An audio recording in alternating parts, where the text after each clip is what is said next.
លើតែសំឡេងរយំពួកយើងសំងំចាំងខ្មាំងឆ្លៀងពីទឹកដីបើពួកឯងមកយើងនឹងប្រហារឲ្យខ្សែព្រោះជាតិទឹកដីមិនអាចឲ្យខ្មាំងរំលោភបានបាត់យើងគ្មានអ្វីគួរឲ្យសោកស្ដាយបើជារលីពូជយើងមិនអាចសុខសាន្តយើងត្រូវបតោផ្ដាច់មិនថាខ្មាំងខ្លាំងសាមានការពីឲ្យបានដីខ្មែររមោហាណូកូប្រយុទ្ធមោះមុតដើម្បីខេមរាទីឈួរត្រង់ណាទុកថាទីនោះជាភ្នោបើជាជីវិតមិនស្លុតមិនខ្លាចមិនធ្ងោប្រយុទ្ធស៊ូលូត្រាខ្មាំងបាក់រាជ័យយើយពូខ្មែរពូខ្លាំងតាំងពីបុរាណឈាមហូរក្នុងប្រាណឈាមបានគេគុណតដីសួរជាតិរស់ចាឈ្មោះជាធិបតីទ្រឹច្បានយកជ័យឲ្យសពត្រូវវិនាសសាបសូន្យ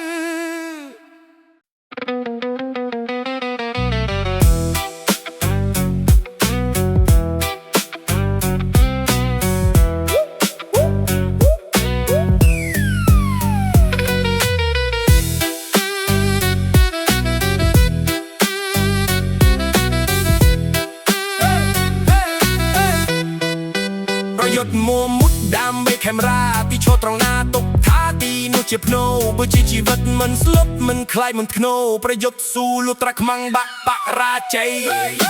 ពូខ្មែរពូខ្លាំងតាំងពីបុរាណឈាមហូរក្នុងប្រាណឈាមបានតែគុណតដីសួរជាតិរស់ចាឈ្មោះជាតិ